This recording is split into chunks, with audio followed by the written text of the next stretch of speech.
What's going on, dear viewers? This is your gracious host, Kaine Walker, and I'm returning to you with something a bit different this time around. I promised this a while back, and after we complete our current piece of media, Odin's Sphere left us here, you can expect another. What I'm going to do, dear viewers, is give a brief synopsis of the plot for this piece of media and tell you what aspects of its writing can be adapted or improved.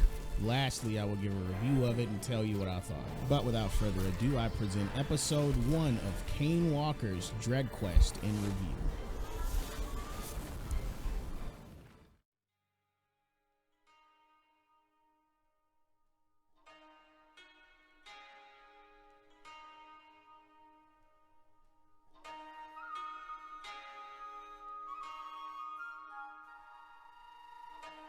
Battle Chasers Nightwar is a Western role-playing video game developed by Airship Syndicate and published by THQ Nordic.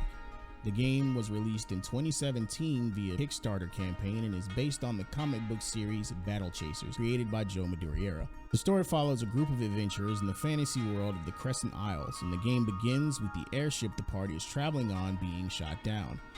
They soon find themselves stranded, and as they explore the island, they discover that it is home to dangerous creatures and a nefarious sorceress named Destra, who seeks to resurrect an ancient evil deity.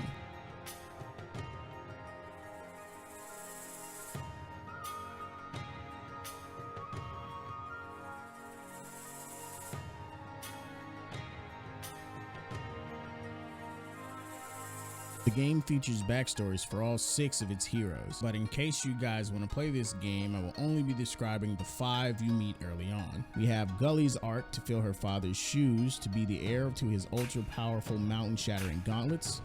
Garrison's struggle to be a good mentor to Gully as her father's brother-in-arms as recompense for his past sins. Calibretto's gentle and humanistic nature despite being a war golem. Nolan's wizard and sour robe shtick due to his age and experience, and Red Monica's life of crime coming into conflict with her romantic interest in Garrison. So there's a lot of moving parts there. Even better, when you rest at the inn at the town of Harm's Way, you get to see these stories play out. I think it goes without saying that this is an aspect I would strongly encourage you to adopt when creating characters.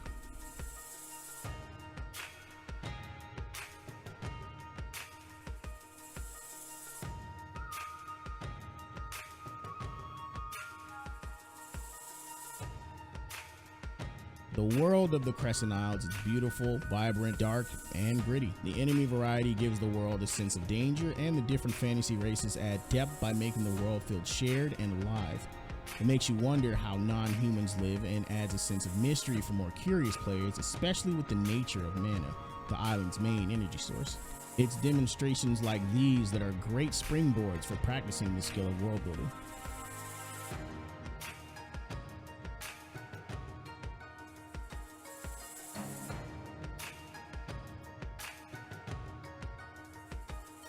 The story unfolds pretty slowly. It never came across to me as rushed or ham-fisted because there was always a clear goal to meet that may or may not be detoured by another story requirement, and that's really where the challenge is. You have to be able to make believable roadblocks that the characters have to overcome, but they have to come about in organic ways.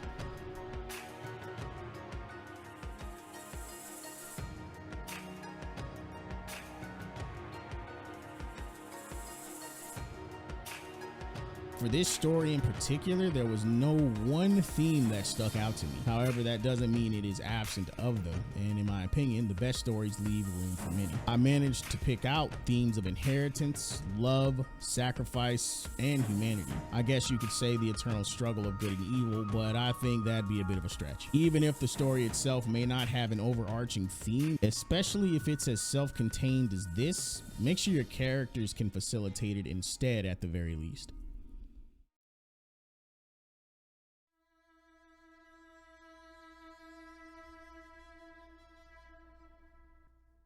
Even if you've never read a single Battle Chasers comic, you know the relationship and history of these characters based on the context given, and there's really no better way to execute it than this game does. But since I want to give a somewhat even-keeled approach to these reviews, even if I myself have very few negative opinions about the game's narrative, I will highlight some that I've seen.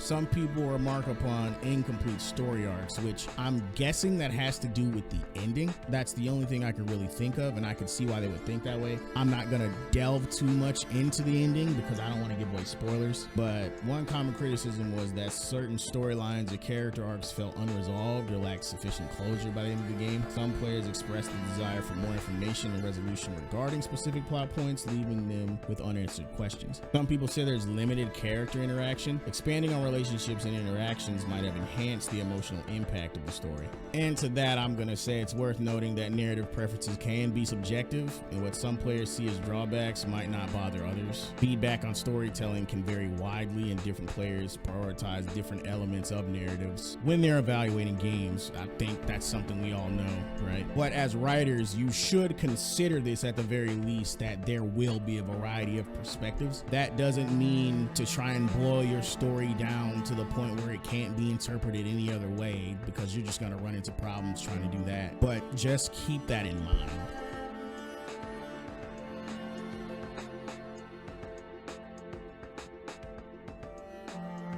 I think it's pretty plain to see, based on what I was able to pick out when I broke down the aspects of the game, that it is a very complete narrative and that there's not much more you can ask for, to be completely honest. I think the story is serviceable. Is it the best story I've ever read? No, but is it pretty good? Yeah, it's pretty good. Everything kind of complements each other in this game. There's a lot of charm, like a whole lot of charm. So I think the game's worth the money. It's on sale often, and if I could have, I would have participated in the Kickstarter. But overall, I'd give Battle Chasers Nightwar a solid 8 out of 10. The only reason I won't give it a 9 or a 10 is because there are some technical issues. They are rare, but they do exist. The second point that's been removed from the score is because the game does get a little bit grindy toward the end when you're trying to craft the ultimate weapons. But other than that, this game is a solid buy. It is worth every penny, and it is a strong 8 out of 10. This is a strong 8 out of 10. You will not be wasting your money by getting this game.